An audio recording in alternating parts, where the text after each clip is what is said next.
Hello students समस्त को YouTube channel रे मो पंकजनी स्वागत जनाऊँगी। इतिहास फर्स्ट यूनिट रो 2 एंड 3 मार्क्स क्वेश्चन रे आज आम डिस्कसन करबा एवं समस्त को एथिरे स्वागत। तुम परीक्षा पाई कम समय अच्छी सब डिस्कसन करबा तुम जानि पारथिबो कौन कौन क्वेश्चन आसीबो कौन नाही याको आमे सिलेक्शन हिसाब रे भी नेबा एवं रिवीजन हिसाब रे भी नेबा। ओके, प्रथम क्वेश्चन रोचे तुमर शिलालेख कहले कौन बुझ। ओके, शिलालेख कौन?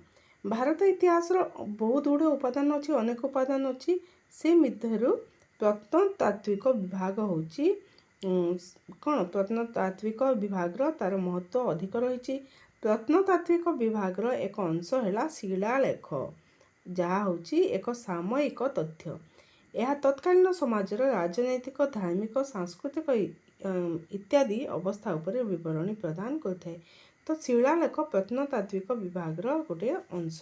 ओके, देन इम्पोर्टेंट क्वेश्चन गुड़िक केवल डिस्कसन करवा। फाहियान किए थिले जड़े चीन पर इम्पोर्टेंट को मु टिक कर दूची एवं जहाँ मोस्ट इम्पोर्टेंट रही मु तुमको पॉइंट आउट करदेबी। ओके, या सहित आउ केतेटा क्वेश्चन मु तुमको देबी।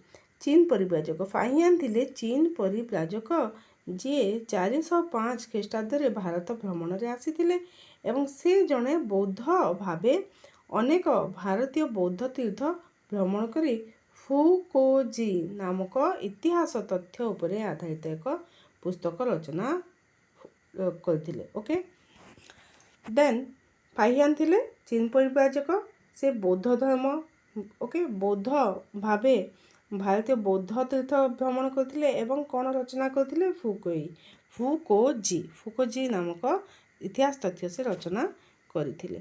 देन भारत इतिहास विभिन्न वैदेशिक विवरणी गुड़िक कौन वैदेशिक विवरणी कौन कौन रही यहाँ 3 भाग विभक्त कराई। प्राचीन परिव्राजक विवरणी, मध्ययुगीय पर्यटकों विवरणी एवं आधुनिक यूरोपीय पर्यटकों विवरणी यहीपरि भाव में यहाँ 3 भाग में विभक्त कराई। देन देख अभिलेखगारीय उपादान गुड़िक केते भाग में विभक्त कराई। अभिलेखगारीय उपादान गुड़िक 3 भाग में विभक्त कराई। एथिरे सरकारी नथिपत्र, बेसरकारी और व्यक्तिगत कागजपत्र एवं संवादपत्र और पत्रपत्रिका सामिल अच्छी। ठीक अच्छे। नेक्स्ट इम्पोर्टेंट क्वेश्चन नेक्स्ट होची हरप्पा निश्चित भाव में क्वेश्चन आसी थाए पिला माने हरप्पा क्वेश्चन आसी थाए तार धर्म विश्वास हो बा तार विस्तृति केते दूर होइथिला। ओके, से हरप्पावासी माने सिंधु सभ्यतार विलय किपर होइथिला मु तुमको कहि दउची तमे टिके टिके मन रखिनियो। हरप्पा जो टॉपिक आसीबो से ऊपरे आमे टिके डिस्कशन कर देबा। क्वेश्चन गुड़िक देख हरप्पावासी धर्म विश्वास किभली थिला यह होची इम्पोर्टेंट क्वेश्चन। हरप्पावासी धर्म विश्वास किभली थिला। प्राचुर्य शहरी जीवन तथा स्वाच्छंद्य मध्य समय अतिबाहित से करथिले। शहरी जीवन तांका आमे कहि परबा एते अनेक वर्ष पूर्वे 4000 वर्ष पूर्वे सिंधु सभ्यता थिले मध्य तांकर जो जीवन शैली थिला ताहा शहरी थिला। गभीर धर्म विश्वासी थिले सेमाने मातृशक्ति, पुरुष शक्ति, जीवजंतु, वृक्षलता, लिंग बा जोनि योगाभ्यास, सूर्य अग्नि जल पूजा करने सह मनीष आत्मार सद्गति पाई भिन्न भिन्न शवदाह पद्धति अवलंबन करथिले। सेमाने अत्यंत धर्म विश्वासी थिले। एवं हरप्पा सभ्यता सिंधु सभ्यतार आउ कि क्वेश्चन आसीबो सिंधु सभ्यतार विलयर कारण कौन थिला। ओके, तार विलयर कारण कौन थिला पिला माने सिंधु सभ्यता ख्रीष्टपूर्व 1800 रे विलय घटी बोली तार अनुमान करा जाए एवं प्राकृतिक विपर्यय थिला तार मुख्य कारण एवं सिंधु नदीर गति परिवर्तन ये सब जानिथबो टिके आमे तुमको टिके रिकॉल करे दउची। तापरे सिंधु सभ्यता रे कौन हरप्पा संस्कृतिर भौगोलिक विस्तृति मध्य इम्पोर्टेंट। ओके, देन ऋग्वेद कौन यहाँ को मुझे इम्पोर्टेंट नहीं कहीं एथर शॉर्ट क्वेश्चन आसी परिबो 1 मार्क्स क्वेश्चन। ओके, वेद 4 प्रकार सुसज्जित यथा मंडल, अध्याय, सूक्ति तथा मंत्र। ऋग्वेदर 10टी मंड रही, 64 अध्याय, 1028 सूक्ति एवं 10,552 मंत्र रही। यहाँ मन रख पाने, यहाँ मन रख कहीं तुम सर्ट क्वेश्चन निश्चित भाव में आसी थाए। ठीक अच्छे। देन साम वेद कौन? साम वेद कौन? 4 वेद मध्य साम वेद गोटे, से 1875 मंत्र थिले मध्य 75 मंत्र छाड़देले आउ सबू पुनरुक्ति। अन्य वेदर संगीतमय मंत्र गुड़िक एथिरे सन्निवेशित बा आम देखा पाइबा। अन्य वेदर जहाँ सब मंत्र अच्छी ताहा संगीतमय हिसाब रे संगीत रूप से एथिरे विद्यमान रही। ऋग्वैदिक सभ्यता क्या कहा जाउछि? ऋग्वैदिक सभ्यता कौन? बहुत इंपोर्टेंट क्वेश्चन। ऋग्वैदिक सभ्यता आज मैंने प्रथम सप्त सिंधु अंचल बास करते। यह हिमालय ठार विंध्य पर्वत मध्यवर्ती अंचल थिला। यह कहला ब्रह्मवर्त एवं यही मध्य हिमालय विंध्य पर्वतर मध्यवर्ती अंचल जो मैंने बास करते, जो सभ्यता गढ़ी उठी ताकू ऋग्वैदिक सभ्यता बोली कहा जाउथिला। ठीक अच्छे। नेक्स्ट इंपोर्टेंट क्वेश्चन होची ऋग्वैदिक जुगरे नारीर स्थान किभली थिला? बहु उच्च स्थान रे से स्थान पाइथिले। समाजर बहु क्षेत्र में सेमानंकु स्नेह श्रद्धा मर्यादा सम्मान मिलुथिला। निजे स्वामी चयन कर पाउथिले। जागयज्ञ सामाजिक उत्सव अनुष्ठान रे भाग नौथिले। ओके। नेक्स्ट परवर्ती वैदिक जुगरे नारी मानक स्थान को आ एते स्ट्रेस दिया गला नहीं एवं से माने आउ उच्च स्थानर अधिकारिणी होई रहिले नाही। ऋग्वैदिक आर्यंक शासन प्रणाली किभली थिला? आर्यंक परिवार ऋग्वैदिक आर्यंक परिवार मूलपिंड थिला एवं परिवार को नहीं केतेक परिवार को नहीं कौन तैयारी होतिला? केतेक परिवार को नहीं ग्राम एवं ग्राम को नहीं 20 गठित होइतिला एवं अनेक 20 को नहीं जनपद गठित होइतिला। याकु तमे निश्चित भाव में देखिबो शॉर्ट क्वेश्चन पाई। ओके। देन इंपोर्टेंट क्वेश्चन को केवल करबा इतिहास उत्पत्ति किभली होइतिला बोली जणा जाए बा कहा जाए। इतिहास शब्द हिस्टोरिया अनुसंधान हिस्ट्री बा इतिहास शब्दर उत्पत्ति होइछि। यार अर्थ कौन? अनुसंधान अन्वेषण तथा गवेषणा। ओके। नेक्स्ट क्वेश्चन कौन रहिबो? यस मुद्रा शास्त्रज्ञ मानक मतरे पुराण की वर्णना उपरे आधारित? पुराण कहले कौन? पुराण होची अतीत घटना सह संपृक्त एवं व्यासदेव प्रणीत शास्त्र को पुराण कहा जाए। व्यासदेव प्रणीत शास्त्र को पुराण कहा जाए। यह यथा 5 गोटी वर्णना यथा सर्ग प्रतिसर्ग वंश मन्वंतर एवं वंशानुचरित उपरे आधारित। ये पुराण गुड़िक क्या उपरे आधारित? 5 वर्णना उपरे आधारित। सर्ग प्रतिसर्ग वंश मन्वंतर एवं वंशानुचरित। देन मुद्रा तत्व कौन? मुद्रा तत्व कौन? बहुत इंपोर्टेंट क्वेश्चन। मुद्रा तत्व मुद्रा अध्ययन कौन? मुद्रा तत्व कौन? मुद्रा इतिहास एक उपादान एवं भूखनन द्वारा विभिन्न स्थान सहस्राधिक मुद्रा मिली। ऐतिहासिक मानक मुद्रार आकार लिपि चित्र आदि अध्ययन को मुद्रा तत्व कहा जाए। पिलामाने मुद्रा तत्व तो जानिल। मुद्रा अध्ययन कौन? मुद्रा अध्ययन मध्य आसी था क्वेश्चन। मुद्रा अध्ययन विद्या को मुद्रा अनुध्यान विद्या को पिलामाने मुद्रा अनुध्यान विद्या को मुद्रा अध्ययन बोली कहा जाए। एवं भारत रे क्यों वंशर राजत्व समय रे यह छापायुक्त मुद्रा प्रचलन होइतिला? मौर्य वंश। ओके। एवं प्रथम छापा मुद्रा को भारत प्रथम मुद्रा बोली कहा जाए। ए पॉइंट गुड़ा को मन रखिबो। मुद्रा तत्व कौन? मुद्रा अध्ययन कौन? मुद्रा अनुध्यान विद्या को मुद्रा अध्ययन कहा जाउची। एवं मौर्य वंश रे सर्वप्रथम मुद्रार प्रचलन होइतिला एवं भारत प्रथम मुद्रा क्या कहा जाए? छापा मुद्रा। एतिकी मन रहिला। देन क्वेश्चन होची सांड्रो कोर्ट्स किए? सांड्रो कोर्ट्स किए? ग्रीक माने चंद्रगुप्त मौर्य को सांड्रो कोर्ट्स नाम रे उल्लेख करथिले। चंद्रगुप्त ग्रीक सेनापति को युद्ध रे परास्त करथिले। आल्बेरोनी किए? आल्बेरोनी होचंती जणे आरबीय लेखक। से तारिक ई हिंद नामक उपादेय तथा विख्यात पुस्तक रचना करथिले। ठीक अछि, लेखा लेखक तमे निश्चित भाव रे मने रखिबो। नेक्स्ट इंपोर्टेंट क्वेश्चन होची हरप्पा संस्कृतिर विस्तृति किपरि थिला? मोस्ट इंपोर्टेंट क्वेश्चन, हरप्पा रो निश्चित क्वेश्चन तमे पाइबो। हरप्पा एक विस्तीर्ण अंचल प्रसारित थिला।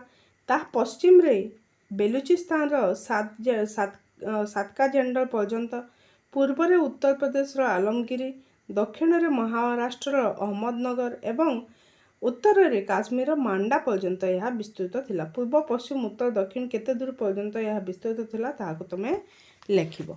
ओके, देन मोहेंजोदारो रो बृहत स्नानागार किपरि निर्मित होइथिला? मोहेंजोदारो बृहत स्नानागार दैर्घ्य केते थिला? 55 मीटर एवं प्रस्थ थिला 33 मीटर। ता भितर थिबा जलाशयर दैर्घ्य कोन? 12 मीटर, प्रस्थ 7 मीटर एवं गभीरता 3 मीटर थिला। याको तमे मन रखिबो। तुमले एकमाइकिया क्वेश्चन मध्य एक आसी थाए। ओके, देन हरप्पावासी माने क्यों गृहपालित पशु घरे रखुथिले? कौन हरप्पावासी माने तांकर को गृहपालित पशु रखुथिले बोले आमे किभଳି जानथाउ? हरप्पार ध्वंसावशेषरु। ओके, जो कंकाल आविष्कृत होइतिला तहिनु जणा पड़िछि जे छेली, मेंढा, षंढ, महिषी, ओट, घुषुरी, कुकुर, बिराड़ी इत्यादि से माने गृहपालित पशु हिसाब रे रखुथिले बा पालुथिले। हरप्पावासी क्यों धातु तैयारी जिनिस व्यवहार करुथिले? कौन? तंबा, रौप्य, स्वर्ण, टीण, दस्ता इत्यादि से माने व्यवहार करथिले एवं एही सब धातुर निहाण कौन तैयारी करथिले? निहाण, तीरमुन, बलछा, करत, माछकंटा, क्षुर इत्यादि तैयारी करुथिले। ओके, देन हरप्पावासींकर धर्म विश्वास किपरि थिला? याको आमे देखि सारिछे। वेद कहिले कौन बुझ? वेद कहिले कौन बुझ? याको मते आमे कर सारिछे। ठीक अछि, नेक्स्ट क्वेश्चन होछि यजुर्वेद। यजुर्वेद रे याको आमे एथि पय देखिबा कि सेथिरे मंत्र केतोटी अछि, अनुवाक कौन, अध्याय केतोटी अछि ताहा देखिबा पाए। यजुर्वेद 4 वेद मध्य यजुर्वेद होछि अन्यतम, जहा शुक्ल यजुर्वेद एवं कृष्ण यजुर्वेद नाम रे दुई भाग रे विभक्त होइछि एवं यजुर्वेद रे 40 टी अध्याय, 303 अनुवाक तथा 1975 टी मंत्र रहिछि। ओके, इंपोर्टेंट क्वेश्चन नेक्स्ट होछि वेदर 4 टी विभाग कौन? वेद कहिले कौन? वेद कहिले ज्ञान को बुझाए। यार 4 टी विभाग होछि संहिता, ब्राह्मण, अरण्यक, उपनिषद। तार प्रति वेदर शेष भाग रे उपनिषद रहिछि एवं प्रथम संहिता रहिछि। ओके, नेक्स्ट होछि उपवेद कौन, वेदांग कौन? उपवेद कौन एवं वेदांग कौन?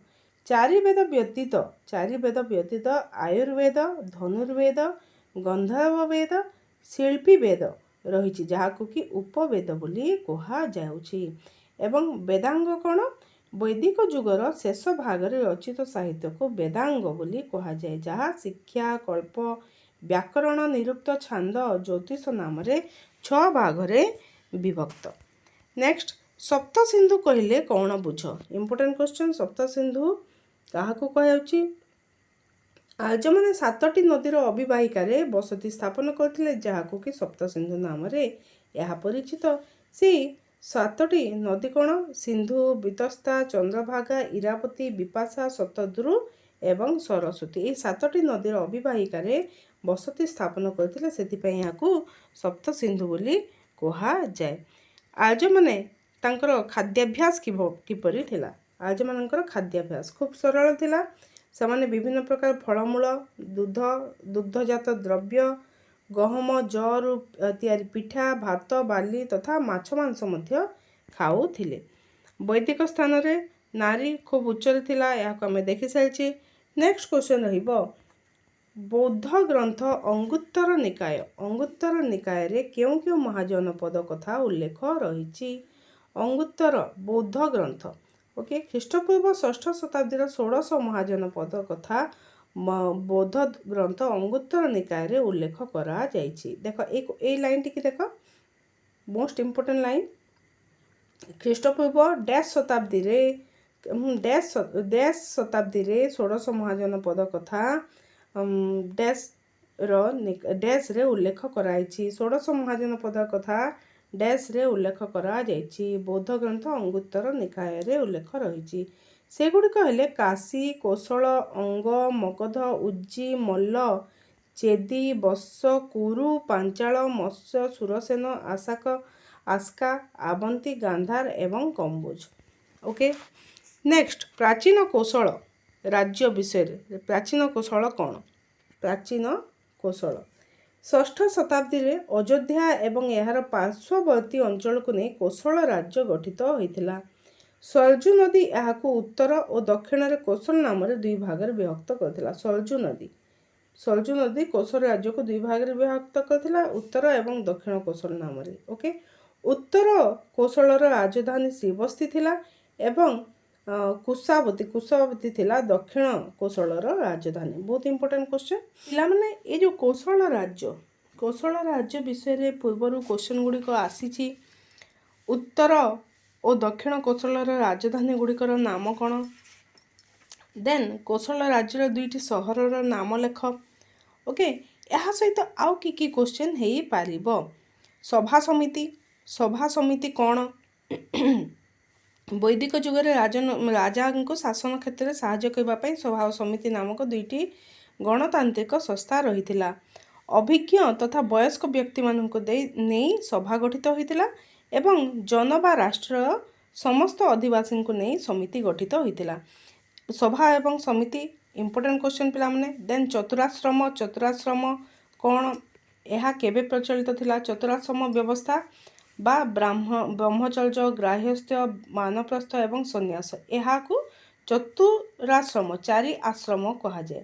ପ୍ରତ୍ୟେକ ଆଶ୍ରମର ସମୟସୀମା ଥିଲା 25 ବର୍ଷ ଏବଂ ପରବର୍ତ୍ତୀ ଯୁଗରେ ଆର୍ଯ୍ୟମାନେ ଚତୁରାଶ୍ରମ ବ୍ୟବସ୍ଥାର ପ୍ରଚଳନ କରିଥିଲେ। ଚତୁରାଶ୍ରମକୁ ତୁମେ ତୁମର କ'ଣ 3 ମାର୍କିଆ କ୍ୱେଶ୍ଚନ୍ ପାଇଁ ମଧ୍ୟ ଦେଖ। 3 ମାର୍କିଆ କ୍ୱେଶ୍ଚନ୍ ପାଇଁ ମୁଁ ତୁମକୁ କହିଦେଉଛି ଅଭିଲେଖକାରୀ ଉପାଦାନ, ଯେଉଁ ଉପାଦାନ ଗୁଡ଼ିକ ଅଛି। ଦେନ୍ ସରକାରୀ ଦସ୍ତାବିଜ, ହରପ୍ପା ସଂସ୍କୃତିର ଭୌଗୋଳିକ ବିସ୍ତୃତି, ଧର୍ମବିଶ୍ୱାସ, ବୃହତ୍ ସ୍ନାନାଗାର, ସିନ୍ଧୁ ସଭ୍ୟତାର ବିଲୟର କାରଣ, ନାରୀମାନଙ୍କର ସ୍ଥାନ ଋଗ୍ବେଦିକ ଯୁଗରେ ସାମାଜିକ ଜୀବନ। ଏତିକି ତୁମେ ଦେଖ ହେଇଯିବ। ଦେନ୍ ଆମର ଯେଉଁ ପ୍ରଥମ ଅଧ୍ୟାୟ ଅଛି, ୟୁନିଟ୍ 1 ଅଛି। ୟୁନିଟ୍ 1ରୁ ତୁମେ ମୋଷ୍ଟଲି କ୍ୱେଶ୍ଚନ୍ ପାଇଥାଅ, ଯେପରିକି ଏସିଆଟିକ୍ ସୋସାଇଟି ଅଫ୍ ବେଙ୍ଗଲର ପ୍ରତିଷ୍ଠାତା କିଏ ଥିଲେ? Sir William Jones. 1784 ମସିହାରେ ଏହା ପ୍ରତିଷ୍ଠା ହୋଇଥିଲା। ବୈଦିକ ସ୍ତୋତ୍ର ରଚନା କରୁଥିବା ନାରୀମାନଙ୍କର ନାମ ବି କ୍ୱେଶ୍ଚନ୍ ଆସିଥାଏ। ସେ କିଏ? ଗାର୍ଗୀ ଏବଂ ଅପାଲା। ମୁଁ ତୁମକୁ କହିଦେଉଛି ପିଲାମାନେ, ତୁମକୁ ଟିକେ ରିକଲ୍ କରିଦେଉଛି, ଏହାକୁ କ୍ୱେଶ୍ଚନ୍ ଦେଉନି, ତୁମେ ଶୁଣିନିଅ। ଓକେ, ବେଶୀ ତ ସମୟ ନାହିଁ, ତାକୁ ଲେଖିକି ଦେବାର ସମୟ ନାହିଁ। ଇଣ୍ଡିକାର ଲେଖକ କିଏ? ଇଣ୍ଡିକା କିଏ ଲେଖିଥିଲେ? ମେଗାସ୍ଥେନିସ୍ ଲେଖିଥିଲେ। ଓକେ, ଏଥିରେ କ'ଣ ବର୍ଣ୍ଣନା କରାଯାଇଛି? ମୌର୍ଯ୍ୟ ଯୁଗରେ ଭାରତର ରାଜନୈତିକ, ଅର୍ଥନୈତିକ, ସାମାଜିକ ଅବସ୍ଥା ବିଷୟରେ ଏଥିରେ ବର୍ଣ୍ଣନା କରାଯାଇଛି। ପୁରୋହିତ କାହିଁକି ସର୍ବପ୍ରଧାନ ଅଧିକାରୀ ଥିଲେ? ଋଗ୍ବେଦିକ ଯୁଗରେ ରାଜାଙ୍କ ଶାସନରେ ପୁରୋହିତକୁ କେଉଁ ସ୍ଥାନ ଦିଆଯାଉଥିଲା? ମୁଖ୍ୟ ପଦବୀରେ। ସର୍ବପ୍ରଧାନ ପଦବୀରେ କିଏ ଥିଲା? ମୁଖ୍ୟ ପଦବୀରେ ପୁରୋହିତ ନିୟୋଜିତ ହେଉଥିଲେ। ସକାଳ ଓ ନଦୀର ଋଗ୍ବେଦିକ ଦେବୀମାନେ କିଏ? ସକାଳର ଦେବୀ ଓଷା ଏବଂ ନଦୀର ଦେବୀ ସରସ୍ୱତୀ। ପ୍ରୟାଗ ପ୍ରଶସ୍ତିର ରଚୟିତା କିଏ ଥିଲେ? ଏଇ ଯେଉଁ ରଚନା ଲେଖକ, ଓକେ, କ'ଣ ରଚୟିତା କିଏ? କ'ଣ ରଚନା କରିଥିଲେ? ହରିଶରଣ ପ୍ରୟାଗ ପ୍ରଶସ୍ତି ରଚନା କରିଥିଲେ। ଏଥିରେ କ'ଣ ଲେଖା ଥିଲା? କାହାର ଗୁଣଗାନ ଅଛି? ସମ୍ରାଟ ସମୁଦ୍ରଗୁପ୍ତଙ୍କ ଗୁଣଗାନ କରାଯାଇଛି। ଓକେ, ତ ଏଇସବୁ ଗୁଡ଼ାକ ତୁମେ ମନେ ରଖିବ।